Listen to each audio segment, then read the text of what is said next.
नमस्कार विद्यार्थी मित्रांनो, मी सुवर्णा मगर आपल्या सर्वांचा स्पर्धा अभ्यास या यूट्यूब चॅनलवरती स्वागत करते।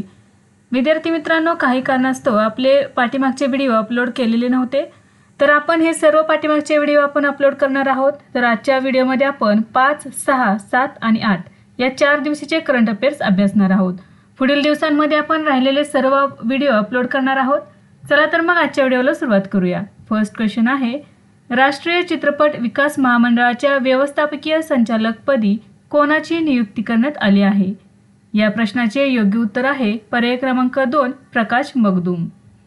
मे 2025 मध्ये प्रकाश मगदुम यांनी राष्ट्रीय चित्रपट विकास महामंडळाचे व्यवस्थापकीय संचालक म्हणून पदभार स्वीकारला आहे। प्रकाश मगदुम यांनी गुजरातमधील अहमदाबाद येथे प्रेस इन्फॉर्मेशन ब्युरो आणि सेंट्रल ब्युरो ऑफ कम्युनिकेशनचे अतिरिक्त महासंचालक म्हणून काम पाहिलेले आहे। ते भारतीय माहिती सेवेतील 1999च्या बॅचचे अधिकारी आहेत। प्रकाश मगदुम हे पुणे महाराष्ट्र येथील राष्ट्रीय चित्रपट संग्रहाचे संचालक आणि पुणे येथील भारतीय चित्रपट आणि दूरदर्शन संस्थेचे रजिस्ट्रार देखील होते। एनडीएफसीची स्थापना भारत सरकारने 1975 मध्ये केलेली आहे। भारतीय चित्रपटसृष्टीतील उत्कृष्टतेला प्रोत्साहन देणे हे त्याचे उद्दिष्ट आहे। हे केंद्रीय माहिती आणि प्रसारण मंत्रालयाच्या अंतर्गत येते आणि याचे मुख्यालय मुंबई महाराष्ट्र या ठिकाणी आहे। तर बघा, मे 2025 मध्ये प्रकाश मगदुम यांनी राष्ट्रीय चित्रपट विकास महामंडळाचे व्यवस्थापकीय संचालक म्हणून पदभार स्वीकारला आहे। नेक्स्ट आहे, भारताने चिनाब नदीचे पाणी कोणत्या धरणातून थांबवले आहे? म्हणजेच काय बघा, पाकिस्तानला जाणारे पाणी कोणत्या धरणातून थांबवलेले आहे? तर याचे योग्य उत्तर आहे पर्याय क्रमांक 4 बागलिहार धरण। चिनाब नदीवरील बागलिहार धरणातून पाकिस्तानला जाणारे पाणी भारताने झपाट्याने कमी केलेले आहे। झेलम नदीवरील किशनगंगा प्रकल्पातून होणारा पाणी पुरवठा देखील लवकरच थांबवण्याची तयारी भारत सरकारने केलेली आहे। 22 एप्रिल 2025 रोजी काश्मीरमधील पहलगाम येथे झालेल्या प्राणघातक दहशतवादी हल्ल्यानंतर भारताने पाऊल उचललेले आहे। तसेच भारताने सिंधू पाणी करार देखील स्थगित केलेला आहे। तर बघा, भारताने चिनाब नदीवरील बागलिहार धरणातून पाकिस्तानला जाणारे पाणी थांबवलेले आहे। नेक्स्ट आहे, फोर्ब्स डब्ल्यू पॉवर लिस्ट 2025 मध्ये खालीलपैकी कोणाचा समावेश करण्यात आला आहे? डब्ल्यू पॉवर म्हणजेच काय, तर वुमन पॉवर लिस्ट 2025 मध्ये। तर बघा, खालील दिलेल्या पर्यायापैकी कोणाचा समावेश करण्यात आलेला आहे? तर या प्रश्नाचे योग्य उत्तर आहे पर्याय क्रमांक 4 वरील सर्व, म्हणजेच गीता गोपीनाथ, लीना नायर आणि पायल कपाडिया। फोर्ब्स इंडियाने त्यांची डब्ल्यू पॉवर यादी 2025 जाहीर केली आहे। या यादीत विविध क्षेत्रात महत्त्वपूर्ण कामगिरी करणाऱ्या महिलांचा समावेश आहे। ही यादी जाहीर करण्याचे उद्दिष्ट काय आहे? तर महिला सक्षमीकरण। 2025च्या डब्ल्यू पॉवर लिस्टमध्ये समाविष्ट असणाऱ्या भारतीय महिला कोण आहेत बघा? गीता गोपीनाथ, पहिल्या उपव्यवस्थापकीय संचालक IMF, Leena Nair, global CEO Chanel, Smriti Mandhana, PV Sindhu, Manu Bhaker या आंतरराष्ट्रीय खेळाडू आहेत। पायल कपाडिया, चित्रपट निर्माती, डॉक्टर प्रतिमा मूर्ती, संचालक निमान्स, रोहिणी अय्यर, PR आणि मार्केटिंग उद्योजक, शेफाली गोराडिया, अध्यक्षा डेलॉइट साऊथ एशिया आणि विशाखा मुळे, CEO Aditya Birla capital limited. तर या सर्वांचा फोर्ब्स इंडियाने डब्ल्यू पॉवर यादी 2025 मध्ये समावेश केलेला आहे। नेक्स्ट आहे, जगातील पहिल्या ऊर्जा ट्रान्समिशन पार्कचे उद्घाटन कोणत्या राज्यात करण्यात आलेले आहे किंवा झालेले आहे? याचे योग्य उत्तर आहे पर्याय क्रमांक 3 तेलंगणा। तेलंगणाचे राज्यपाल जिष्णुदेव वर्मा यांनी हैदराबादमधील कान्हा शांती वनम येथे जगातील पहिल्या ऊर्जा संप्रेषण उद्यान बाबूजी वनमचे उद्घाटन केले। बाबूजी महाराजांच्या 125व्या जयंतीनिमित्त हे उद्यान बांधण्यात आलेले आहे। औषधी वृक्ष आणि पर्यावरणपूरक पायाभूत सुविधांसह आध्यात्मिक शांती वाढवण्यासाठी डिझाईन केले आहे। कोठे स्थापन करण्यात आलेले आहे? तर तेलंगणामधील हैदराबाद येथील कान्हा शांती वनम येथे हे जगातील पहिले ऊर्जा संप्रेषण उद्यान आहे। याचे नाव आहे बाबूजी वनम। नेक्स्ट आहे, स्ट्रॅटोस्फेरिक एअरशिप प्लॅटफॉर्मच्या पहिल्या उड्डाणाची अलीकडेच कोणी यशस्वी चाचणी घेतली आहे? याचे योग्य उत्तर आहे पर्याय क्रमांक 4 DRDO। मे 2025 मध्ये संरक्षण संशोधन आणि विकास संघटनेने स्ट्रॅटोस्फेरिक एअरशिप प्लॅटफॉर्मची पहिली उड्डाण चाचणी यशस्वीरित्या पार पडली। ही जी चाचणी आहे मध्य प्रदेशातील शिवपूर येथील चाचणी स्थळावरून घेण्यात आलेली आहे। स्ट्रॅटोस्फेरिक एअरशिप्स किंवा उच्च उंचीवरील एअरशिप्स ही विशेष एअरशिप्स आहेत जी पृथ्वीच्या स्ट्रॅटोस्फिअरमध्ये म्हणजे सुमारे 20 ते 30 किलोमीटर उंचीवर उडतात। त्यांचा वापर गुप्तचर देखरेख, संप्रेषण, हवामानशास्त्र आणि संरक्षण उद्देशासाठी केला जातो. नेक्स्ट आहे रोजगार निर्मितीला चालना देण्यासाठी जागतिक बँकेच्या गुंतवणूक प्रयोगशाळेत कोणाचा समावेश करण्यात आला आहे? याचे योग्य उत्तर आहे पर्याय क्रमांक 2 सुनील भारती मित्तल. मे 2025 मध्ये भारतीय एंटरप्राइजेसचे अध्यक्ष सुनील भारती मित्तल जागतिक बँकेच्या खाजगी क्षेत्रातील गुंतवणूक प्रयोगशाळेत सामील झाले आहेत. उदयोन्मुख बाजारपेठांमध्ये रोजगार निर्मिती आणि आर्थिक वाढीसाठी खाजगी क्षेत्र चालित उपायांचा अवलंब वेगवान करण्याचे याचे उद्दिष्ट आहे. सुनील भारती मित्तल यांच्यासोबतच इतर जागतिक नेते देखील यामध्ये समाविष्ट झालेले आहेत. ते कोण आहेत बघा? Aliko Dangote, Dangote group, Mark Hoplamazian, Hyatt hotels, Bill Anderson, Bayer AG. Next आहे जागतिक प्रेस स्वातंत्र्य निर्देशांकात भारताचा क्रमांक कितवा आहे? याचे योग्य उत्तर आहे पर्याय क्रमांक 151वा. जागतिक प्रेस स्वातंत्र्य निर्देशांक पॅरिस स्थित आंतरराष्ट्रीय स्वयंसेवी संस्था रिपोर्टर्स विदाउट बॉर्डर्स याद्वारे जारी केला जातो. या अहवालात प्रेस स्वातंत्र्याला असलेल्या महत्त्वाच्या धोक्यांवर प्रकाश टाकण्यात आला आहे. 2025च्या जागतिक प्रेस स्वातंत्र्य निर्देशांकात भारत 180 देशांपैकी 151व्या स्थानावर आहे. बघा 2025 मध्ये किती देशांचा समावेश करण्यात आलेला आहे? एकूण 180. यामध्ये भारताचा क्रमांक आहे 151वा. 2024 मध्ये भारताचा क्रमांक होता 159वा. म्हणजे भारताचा विकास झालेला आहे. नॉर्वे सलग 7व्या वर्षी यादीत अव्वल स्थानावर आहे. एस्टोनिया दुसऱ्या क्रमांकावर आणि नेदरलँड्स तिसऱ्या क्रमांकावर आहे. निर्देशांकात चीन 178व्या स्थानावर, उत्तर कोरिया 179 आणि एरिट्रिया 180 म्हणजे सर्वात खालच्या क्रमांकावर आहेत. सर्वोच्च क्रमांकावरती आहे नॉर्वे आणि सर्वात शेवटी आहे एरिट्रिया. भारताचा क्रमांक आहे 151वा. नेक्स्ट आहे 2025च्या माद्रिद ओपन टेनिसमध्ये पुरुष एकेरी विजेतेपद कोणी जिंकले आहे? याचे योग्य उत्तर आहे पर्याय क्रमांक 1 कॅस्पर रूड. माद्रिद ओपन टेनिस 2025 पुरुषांची आवृत्ती आहे 23वी आणि महिला टेनिस स्पर्धेची आवृत्ती आहे 16वी.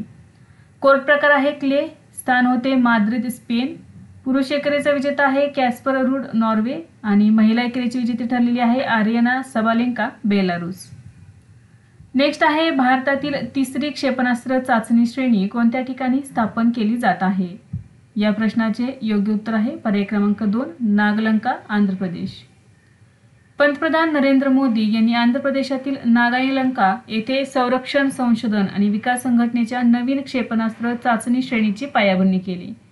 याची किंमत सुमारे 1460 कोटी रुपये आहे. ओडिसाच्या किनाऱ्यावरील चांदीपूर आणि व्हीलर बेटावर भारताचे 2 क्षेपणास्त्र चाचणी कक्ष आहेत. तिसरे असणार आहे आंध्र प्रदेशातील नागालंका या ठिकाणी. 2024-25 हंगामासाठी AIFFने कोणाला सर्वोत्तम पुरुष फुटबॉल खेळाडू म्हणून घोषित केले आहे? याचे योग्य उत्तर आहे पर्याय क्रमांक 4 सुभाशिष बोस. अखिल भारतीय फुटबॉल महासंघाने 2024-25 फुटबॉल हंगामासाठी त्याच्या वार्षिक पुरस्कार विजेत्यांना सन्मानित केले आहेत. हे पुरस्कार कोणाकोणाला देण्यात आलेले आहेत बघा? वर्षातील सर्वोत्तम पुरुष खेळाडू सुभाशिष बोस मोहन बागान सुपरजायंटचा खेळाडू आहे. वर्षातील सर्वोत्तम महिला खेळाडू सौम्या गुगलोत ईस्ट बंगाल. वर्षातील सर्वोत्तम पुरुष खेळाडू ब्रिस्नन फर्नांडिस FC गोवा. वर्षातील सर्वोत्तम महिला खेळाडू तोइजम थोडीबिसाना चानू ईस्ट बंगाल. सर्वोत्तम पुरुष गोलकीपर विशाल कैत मोहन बागान सुपरजायंट. सर्वोत्तम महिला गोलकीपर एलांगबस पंथोई चानू ईस्ट बंगाल. वर्षातील सर्वोत्तम पुरुष प्रशिक्षक खालिद जमील जमशेदपूर FC. वर्षातील सर्वोत्तम महिला प्रशिक्षक सुजाता कर श्रीभूमी FC. वर्षातील सर्वोत्तम पुरुष पंच व्यंकटेश R. वर्षातील सर्वोत्तम सहाय्यक पुरुष पंच वैरामुथुपी. वर्षातील सर्वोत्तम महिला पंच टेकचम रंजिता देवी आणि वर्षातील सर्वोत्तम महिला सहाय्यक पंच रिओलांग धर. सर्वोत्तम सदस्य संघटना क्लब स्पर्धेमध्ये भारतीय फुटबॉल संघटना पश्चिम बंगाल. नेक्स्ट आहे कोणत्या देशाने सरकारी शाळांमध्ये कृत्रिम बुद्धिमत्ता हा विषय अनिवार्य केला आहे? याचे योग्य उत्तर आहे पर्याय क्रमांक 2 UAE. पुढील शैक्षणिक वर्षापासून संयुक्त अरब अमिराती सर्व सरकारी शाळांमध्ये कृत्रिम बुद्धिमत्ता हा विषय अनिवार्य करेल. याद्वारे देशातील तरुणांना तांत्रिक AI ज्ञान आणि तंत्रज्ञानाची नैतिक समज या दोन्ही गोष्टींनी सुसज्ज करण्याच्या वचनबद्धतेवर भर देण्यात आला आहे. नेक्स्ट आहे भारतातील पहिले गोल्ड मेल्टिंग ATM कोठे बसवण्यात आले आहे? याचे योग्य उत्तर आहे पर्याय क्रमांक 4 हैदराबाद. हैदराबाद स्थित गोल्ड कॉईनने AI पॉवर्ड गोल्ड मेल्टिंग ATMचे अनावरण केले आहे. या ATMद्वारे कोणीही सोने खरेदी किंवा विक्री करू शकतो. सोने विक्रीच्या प्रक्रियेत जेव्हा ग्राहक मशीनमध्ये सोने जमा करतो तेव्हा ते वितळवले जाते. त्या सोन्याची शुद्धता तपासली जाते आणि मशीनवर शुद्ध सोन्याची किंमत प्रदर्शित केली जाते. नेक्स्ट आहे 2025चा कलिंगा सुपर कप कोणी जिंकला आहे? या प्रश्नाचे उत्तर आहे पर्याय क्रमांक 4 FC गोवा. FC गोवाने अंतिम सामन्यात जमशेदपूर FCचा 3-0 असा पराभव करून 2025 कलिंगा सुपर कप फुटबॉल स्पर्धेच्या 5व्या आवृत्तीचे विजेतेपद पटकावले आहे. कलिंगा सुपर कप 2025चा अंतिम सामना ओडिसाची राजधानी भुवनेश्वर येथील कलिंगा स्टेडियममध्ये खेळवण्यात आला. कलिंगा सुपर कपचे आयोजन अखिल भारतीय फुटबॉल महासंघाद्वारे केले जाते. 2018 मध्ये AIFFने फेडरेशन कपऐवजी स्पर्धा सुरू केली. इंडियन सुपर लीग आणि आय लीगमधील अव्वल संघ सुपर कप खेळण्यास पात्र आहेत. सुपर कपमध्ये 16 संघ सहभागी होतात आणि विजेता AFC चॅम्पियन्स लीग 2 साठी पात्र ठरतो. नेक्स्ट आहे शिवानंद स्वामी यांचे निधन झाले आहे. ते कोण होते? याचे एक उत्तर आहे पर्याय क्रमांक 1 योग गुरु. पद्मश्री पुरस्कार विजेते प्रसिद्ध आध्यात्मिक गुरु आणि योग साधक बाबा शिवानंद यांचे 4 मे 2025 रोजी वयाच्या 128व्या वर्षी वाराणसी येथे आरोग्याच्या गुंतागुंतीमुळे निधन झाले. स्वामी शिवानंद हे प्रसिद्ध भारतीय योग गुरु आणि आध्यात्मिक शिक्षक होते. त्यांना शिवानंद बाबा म्हणून ओळखले जात असे. ते वाराणसीच्या घाटांवर योगाभ्यास करायचे आणि लोकांना योगा शिकवायचे. त्यांचा जन्म 8 ऑगस्ट 1896 रोजी बांगलादेशातील सिलेट जिल्ह्यात झाला. 2022 मध्ये त्यांना पद्मश्री पुरस्काराने सन्मानित करण्यात आले होते. नेक्स्ट आहे कोणत्या देशाने 2025चा सुदीरमन कप जिंकला आहे? याचे एक उत्तर आहे पर्याय क्रमांक 4 चीन. सुदीरमन कप 2025 बॅडमिंटन चीनने दक्षिण कोरियाचा 3-1 असा पराभव करून जिंकला आहे. बघा सुदीरम कप 2025 विजेता आहे चीन, उपविजेता आहे दक्षिण कोरिया. सुदीरमन कपच्या इतिहासात हा चीनी संघाचा 14वा विजय आहे. भारतीय संघ उपांत्यपूर्व फेरीसाठी पात्र ठरू शकला नाही आणि स्पर्धेत सहभागी झालेल्या 16 संघांमध्ये 9व्या स्थानावर राहिला. सुदीरम कप 2025 हा 27 एप्रिल ते 4 मे 2025 दरम्यान जियामेन चीन येथे झाला. 2025 चे विजेते कोण आहेत बघा? पुरुष एकेरी शी युकी चीन, महिला एकेरी ॲन से यंग दक्षिण कोरिया, महिला दुहेरी विजेता लिऊ शेंगशू आणि टॅन निंग चीन, मिश्र दुहेरी फेंग यांझे हुयांग डोंगपिंग चीन. सुदीरम कप हा 1989 मध्ये सुरू झाला. इंडोनेशिया बॅडमिंटन असोसिएशनचे संस्थापक आणि अध्यक्ष डिक सुदीरमन यांच्या स्मृतिप्रित्यर्थ या कपचे नाव देण्यात आले आहे. दर 2 वर्षांनी हा आयोजित केला जातो. नेक्स्ट आहे आंतरराष्ट्रीय नाणेनिधीच्या मंडळावर भारताने कोणाची तात्पुरती संचालक म्हणून नियुक्ती केली आहे? याचे योग्य उत्तर आहे पर्याय क्रमांक 1 परमेश्वरम अय्यर. भारताने आंतरराष्ट्रीय नाणेनिधीच्या मंडळावर तात्पुरते संचालक म्हणून परमेश्वरम अय्यर यांची नियुक्ती केली आहे. परमेश्वरम यांनी 9 मे 2025 रोजी झालेल्या IMF बैठकीत भारताचे प्रतिनिधित्व केले आहे. भारताचे IMF कार्यकारी संचालक कृष्णमूर्ती सुब्रमण्यम यांना पदावरून काढून टाकण्यात आले होते. नेक्स्ट आहे इंडो तिबेटियन बॉर्डर पोलीसच्या 12 सदस्यीय पथकाने अलीकडेच कोणत्या पर्वत शिखरावर यशस्वीरित्या चढाई केली आहे? याचे एक उत्तर आहे पर्याय क्रमांक 4 माउंट मकालू. मे 2025 मध्ये इंडो तिबेटियन बॉर्डर पोलीसच्या 12 सदस्यांच्या पथकाने जगातील 5व्या क्रमांकाचे सर्वोच्च पर्वत शिखर माउंट मकालू यशस्वीरित्या सर केले आहे. या पर्वताची उंची आहे 8485 मीटर. माउंट मकाले नेपाळमध्ये आहे. हे महालंगूर हिमालयात माउंट एव्हरेस्टच्या 19 किलोमीटर आग्नेय स्थित आहे. हे नेपाळ आणि चीनच्या सीमेवर आहे. नेक्स्ट आहे जिनोम संपादित भाताच्या जाती विकसित करणारा जगातील पहिला देश कोणता बनला आहे? याचे एक उत्तर आहे पर्याय क्रमांक 3 भारत. जिनोम संपादित तांदळाच्या जाती विकसित करणारा भारत जगातील पहिला देश बनला आहे. कृषी मंत्री श्री शिवराज सिंह चौहान यांनी भारतीय कृषी संशोधन परिषदेने CRISPR CAS तंत्रज्ञानाने विकसित केलेल्या DRR तांदूळ 100 कमला आणि पुसा DST तांदूळ 1 या 2 नवीन तांदळाच्या जातीचे अनावरण केले. तांदळाच्या जातींचे नाव काय आहे बघा? DRR तांदूळ 100 याला कमला आणि पुसा DST तांदूळ 1 या 2 जाती निर्माण केलेल्या आहेत. जिनोम म्हणजे जीवाच्या आनुवंशिक पदार्थाचा संपूर्ण संच. त्यामध्ये जीवाचे सर्व DNA किंवा RNA असते जे त्यांची आनुवंशिक माहिती वाहून नेतात. नेक्स्ट आहे, भारताने आपल्या सशस्त्र दलांच्या आधुनिकीकरणासाठी कोणत्या देशाला 200 दशलक्ष डॉलर कर्ज देण्याचे मान्य केले आहे? याचे एक उत्तर आहे पर्याय क्रमांक 3 अंगोला. अंगोलाच्या सशस्त्र दलांचे आधुनिकीकरण करण्यासाठी भारताने 200 दशलक्ष डॉलर्सचे कर्ज देण्यास संमती दर्शवली आहे. 3 एप्रिल 2025 रोजी अंगोलाचे अध्यक्ष जोआओ मॅन्युएल गोन्साल्विस लॉरेन्को यांच्या भारत भेटीदरम्यान ही घोषणा करण्यात आली होती. अंगोलाच्या राष्ट्रपतींचा 38 वर्षानंतरचा पहिलाच भारत दौरा होता. आंतरराष्ट्रीय सौर आघाडी फ्रेमवर्क करारावर स्वाक्षरी करणारा अंगोला जगातील 123वा देश बनला आहे.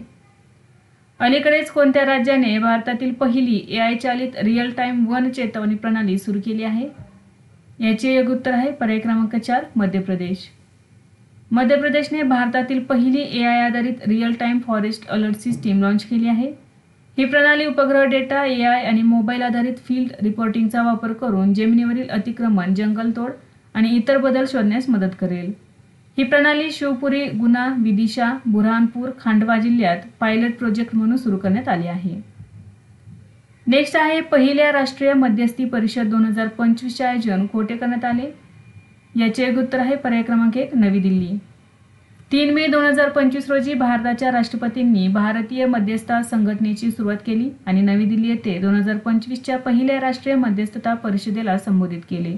हा कायदा न्यायालयाबाहेर समझोत्याला प्रोत्साहन देतो. नेक्स्ट आहे, आंतरराष्ट्रीय नाणेनिधीच्या एप्रिल 2025 जागतिक आर्थिक दृष्टिकोनात भारताला कोणते स्थान मिळाले आहे? याचे एक उत्तर आहे पर्याय क्रमांक 4 चौथे. आंतरराष्ट्रीय नाणेनिधीच्या एप्रिल 2025 जागतिक आर्थिक दृष्टिकोनमध्ये भारताला जगातील 4थी सर्वात मोठी अर्थव्यवस्था म्हणून स्थान देण्यात आले आहे, जे जपानच्या बरोबरीचे आहे. पुढील 2 वर्षात भारत सर्वात वेगाने वाढणारी प्रमुख अर्थव्यवस्था म्हणून पाहिले जाईल. पहिले 3 देश आहेत अमेरिका, चीन आणि जर्मनी. बर्कशायर हॅथवेचे प्रतिष्ठित गुंतवणूकदार आणि CEO कोण आहेत, ज्यांनी अलीकडेच 2025च्या अखेरीस निवृत्त होण्याचा आपला इरादा जाहीर केला आहे? याचे योग्य उत्तर आहे पर्याय क्रमांक 1 वॉरेन बफेट. वॉरेन बफेट यांनी 3 मे 2025 रोजी नेब्रास्कामधील अमाहा येथे बर्कशायर हॅथवेच्या वार्षिक शेअरहोल्डर मीटिंग दरम्यान ही घोषणा केली. वॉरेन बफेट यांनी बर्कशायर हॅथवेच्या CEO पदाचा राजीनामा दिला आणि ग्रेग एबल यांची उत्तराधिकारी म्हणून निवड झालेली आहे. नेक्स्ट आहे, अँथनी अल्बानीज पुन्हा कोणत्या देशाचे पंतप्रधान बनले आहेत? याचे एक उत्तर आहे पर्याय क्रमांक 2 ऑस्ट्रेलिया.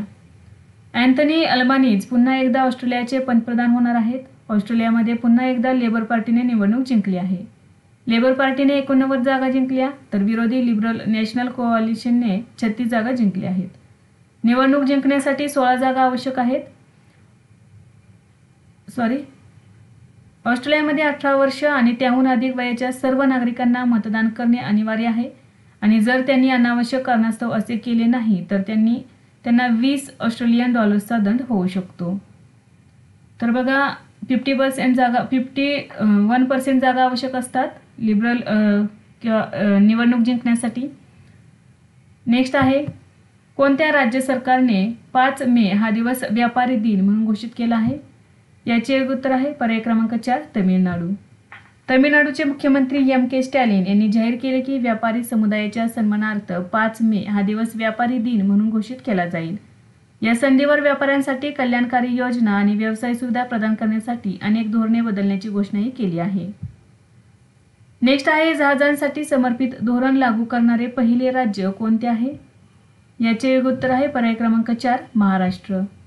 महाराष्ट्राने भारतातील पहिले स्वतंत्र जहाज बांधणी, जहाज दुरुस्ती आणि जहाज पुनर्वापर धोरण आणले, ज्यामध्ये 2030 पर्यंत 6,600 कोटी रुपयांची गुंतवणूक करण्याचे लक्ष्य ठेवले आहे. या धोरणाचे उद्दिष्ट राज्याला जहाज बांधणी केंद्र बनवणे आणि 2030 पर्यंत 40,000 रोजगार निर्माण करणे हे आहे. नेक्स्ट आहे, 2025-26 साठी अंदाज समितीचे अध्यक्ष म्हणून कोणाची नियुक्ती करण्यात आली आहे? याचे योग्य उत्तर आहे पर्याय क्रमांक 4 संजय जयस्वाल. लोकसभा अध्यक्ष ओम बिर्ला यांनी भाजप खासदार संजय जयस्वाल यांची 2025-26 साठी अंदाज समितीचे प्रमुख म्हणून नियुक्ती केली आहे. ही समिती 30 एप्रिल 2026 पर्यंत कार्यरत राहील. त्यात 30 सदस्य आहेत. सदस्य विविध राजकीय पक्षांमधून येतात. यामध्ये भाजप, काँग्रेस, समाजवादी पक्ष, तृणमूल काँग्रेस, द्रमुक आणि शिवसेना UBT यांचा समावेश आहे. भाजप खासदार वैजयंत पांडा यांची सार्वजनिक उपक्रमांवरील समितीच्या अध्यक्षपदी निवड करण्यात आली आहे. त्यांचा कार्यकाळ हा 2025-26 या कालावधीसाठी असणार आहे. या समितीमध्ये 22 सदस्य आहेत, त्यापैकी 15 लोकसभेचे आणि 7 राज्यसभेचे आहेत. नेक्स्ट आहे 2025 मध्ये जागतिक अस्थमा दिन कधी साजरा करण्यात आला? याचे योग्य उत्तर आहे पर्याय क्रमांक 3 6 मे. दरवर्षी मे महिन्याच्या पहिल्या मंगळवारी जगभरात जागतिक अस्थमा दिन साजरा केला जातो. यावर्षी अस्थमा दिन 6 मे 2025 रोजी साजरा करण्यात आला आहे. 2025च्या अस्थमा दिनाची थीम आहे सर्वांसाठी श्वासाद्वारे घेतलेले उपचार उपलब्ध करा. नेक्स्ट आहे मराठा योद्धा रघुजी भोसले यांची तलवार भारतात कोठून परत आणली आहे? याचे योग्य उत्तर आहे पर्याय क्रमांक 3 लंडन.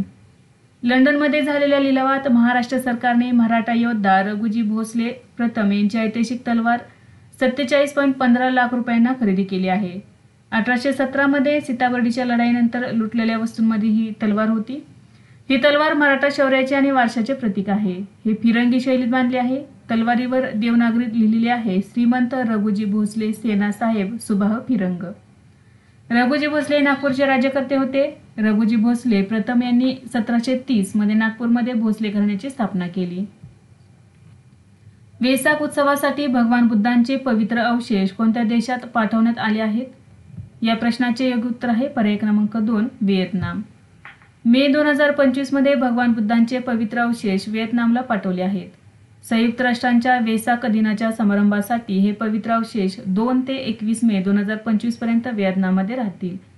वेसाक उत्सव हा बौद्ध धर्मातील एक उत्सव आहे जो बुद्धांच्या जन्म, ज्ञानप्राप्ती आणि मृत्यूच्या स्मरणार्थ साजरा केला जातो. याला बुद्ध पौर्णिमा आणि बुद्ध दिन असे म्हणतात. हा सण दक्षिण आशिया, आग्नेय आशिया, तिबेट आणि मंगोलियामधील बौद्ध लोक साजरा करतात. नेक्स्ट आहे सिप्रीने प्रसिद्ध केलेल्या जागतिक लष्करी खर्चातील ट्रेंड 2024 अहवालात भारताचे स्थान कोणते आहे? याचे एक उत्तर आहे पर्याय क्रमांक 3 5वे. सिप्रीने प्रसिद्ध केलेल्या जागतिक लष्करी खर्चातील ट्रेंड 2024 अहवालात भारताचे 5वे स्थान आहे. 2024 मध्ये भारत जगातील 5व्या क्रमांकाचा लष्करी खर्च करणारा देश बनला आहे. 2024 मध्ये भारताने 86.1 अब्ज डॉलर्स खर्च केला आणि 2023च्या तुलनेत 1.6% वाढ केली. पहिले 4 देश आहेत अमेरिका, त्यांनी 997 अब्ज डॉलर्स खर्च केलेला आहे लष्करावरती. दुसऱ्या क्रमांकावरती आहे चीन, तिसरा आहे रशिया आणि चौथ्या क्रमांकावरती आहे जर्मनी आणि 5व्या क्रमांकावरती आहे आपला भारत देश. नेक्स्ट आहे अलीकडेच कोणत्या देशाच्या क्रिकेट बोर्डाने महिला क्रिकेटमध्ये ट्रान्सजेंडर महिलांना बंदी घातली आहे? याचे एक उत्तर आहे पर्याय क्रमांक 1 ब्रिटन. इंग्लंड आणि वेल्स क्रिकेट बोर्डाने जाहीर केले की ट्रान्सजेंडर महिला यापुढे इंग्लंड आणि वेल्समधील महिला आणि मुलींच्या क्रिकेटच्या सर्व स्तरावरील स्पर्धेत तात्काळ भाग घेऊ शकणार नाहीत. इंग्लिश फुटबॉल असोसिएशनने असेही जाहीर केले की 1 जून पासून महिला स्पर्धेत ट्रान्सजेंडर महिलांचा समावेश केला जाणार नाही. नेक्स्ट आहे कोणत्या शहराने भारतातील पहिले प्रमाणित ग्रीन म्युनिसिपल बॉन्ड जारी केले आहेत? याचे एक उत्तर आहे पर्याय क्रमांक 3 गाझियाबाद. स्वच्छ भारत मिशन शहर अंतर्गत उत्तर प्रदेशमधील गाझियाबादने भारतातील पहिले प्रमाणित ग्रीन म्युनिसिपल बॉन्ड जारी केले आहेत. याने तृतीयक सांडपाणी प्रक्रिया प्रकल्प संस्थापन करण्यासाठी 150 कोटी रुपये उभारलेले आहेत. हे भारत सरकार आणि उत्तर प्रदेश सरकारद्वारे समर्थित आहे. नेक्स्ट आहे केअरेज स्टेट रँकिंग रिपोर्ट 2025 मध्ये कोणते राज्य अव्वल कामगिरी करणारे राज्य बनले आहे? याचे योग्य उत्तर आहे पर्याय क्रमांक 4 महाराष्ट्र. भारतातील दुसऱ्या क्रमांकाची सर्वात मोठी रेटिंग एजन्सी असलेल्या केअर रेटिंग्स लिमिटेडने जारी केलेल्या केअरेज स्टेट रँकिंग रिपोर्ट 2025 मध्ये महाराष्ट्र अव्वल कामगिरी करणारे राज्य म्हणून उदयास आले आहे. अहवालात पुढील तत्वावरती तयार करण्यात आलेला आहे: आर्थिक कामगिरी, राजकोषीय व्यवस्थापन, पायाभूत सुविधांचा विकास, वित्तीय क्षेत्राची वाढ, सामाजिक विकास, प्रशासनाची गुणवत्ता आणि पर्यावरणीय शाश्वतता.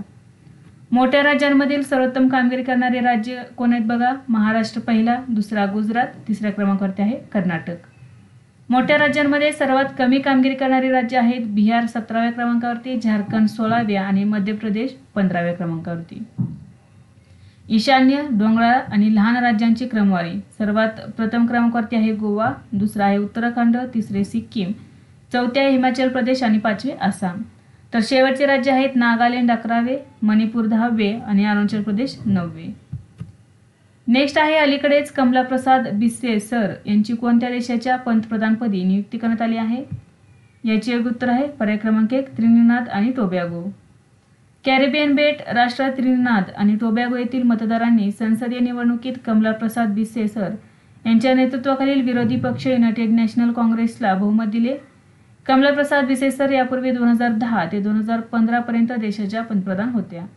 त्या त्रिनिदाद आणि टोबॅगोच्या पंतप्रधान बनणाऱ्या पहिल्या महिला देखील आहेत. नेक्स्ट आहे अमेरिकेचे राष्ट्राध्यक्ष डोनाल्ड ट्रम्प यांनी संयुक्त राष्ट्रांमध्ये अमेरिकेचे राजदूत म्हणून कोणाची नियुक्ती केली आहे? याचे योग्य उत्तर आहे पर्याय क्रमांक 1 माईक वॉल्ट्झ. मे 2025 मध्ये अमेरिकेचे राष्ट्राध्यक्ष डोनाल्ड ट्रम्प यांनी माईक वॉल्ट्झ यांची संयुक्त राष्ट्रातील अमेरिकेचे राजदूत म्हणून नियुक्ती केली आहे. माईक वॉल्ट्झ आतापर्यंत राष्ट्रीय सुरक्षा सल्लागार होते. ट्रम्प यांनी परराष्ट्र मंत्री मार्को रुबियो यांची राष्ट्रीय सुरक्षा सल्लागार म्हणून नियुक्ती केली आहे. नेक्स्ट आहे दिल्लीत उपेंद्रनाथ ब्रह्मा यांची मूर्ती स्थापित करण्यात आली आहे. ते कोणत्या जमातीचे होते? याचे योग्य उत्तर आहे पर्याय क्रमांक 2 बोडो. दक्षिण दिल्लीतील ग्रेटर कैलासमधील एका रस्त्याचे नाव बोडो नेते उपेंद्रनाथ ब्रह्मा यांच्या नावावर ठेवण्यात आले आहे आणि त्यांचा 9 फूट उंच पुतळा देखील बसवण्यात आला आहे. उपेंद्रनाथ ब्रह्मा यांनी बोडोफा म्हणजेच बोडो लोकांचे वडील असे म्हणतात. 1 मे 2025 रोजी भारत सरकारने बोडो समुदायाचे महान नेते उपेंद्रनाथ ब्रह्मा यांना त्यांच्या 35व्या पुण्यतिथीनिमित्त श्रद्धांजली वाहिली. उपेंद्रनाथ ब्रह्मा यांनी बोडोलँड आणि बोडो लोकांच्या हक्कांच्या मागणीसाठी शांततापूर्ण आंदोलनाचे नेतृत्व केले. बोडो जमात हे आसाम या राज्यात आढळते. नेक्स्ट आहे अलीकडेच यूट्यूब इंडियासाठी कंट्री मॅनेजिंग डायरेक्टर म्हणून कोणाची नियुक्ती करण्यात आली आहे? याचे योग्य उत्तर आहे पर्याय क्रमांक 1 गुंजन सोनी. एप्रिल 2025 मध्ये यूट्यूबने गुंजन सोनी यांची भारतासाठी कंट्री मॅनेजिंग डायरेक्टर म्हणून नियुक्ती जाहीर केली आहे.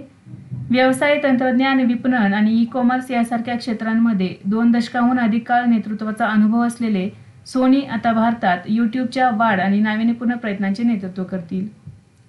नेक्स्ट आहे 2025चा योग महोत्सव कोठे आयोजित केला जाईल? याचे योग्य उत्तर आहे पर्याय क्रमांक 2 नाशिक, महाराष्ट्र. 11व्या आंतरराष्ट्रीय योग दिनानिमित्त 21 जून रोजी महाराष्ट्रातील नाशिक येथे योग महोत्सव 2025 आयोजित केला जाणार आहे. आंतरराष्ट्रीय योग दिन 2025 ची थीम आहे एक पृथ्वी एक आरोग्यासाठी योग. पहिला आंतरराष्ट्रीय योग दिन 2015 मध्ये साजरा करण्यात आला. नेक्स्ट आहे सिप्रीने प्रसिद्ध केलेल्या रिपोर्टनुसार 2025 मध्ये सक्रिय लष्करी कर्मचाऱ्यांच्या बाबतीत भारताचा क्रमांक कितवा आहे? याचे योग्य उत्तर आहे पर्याय क्रमांक 2 दुसरा.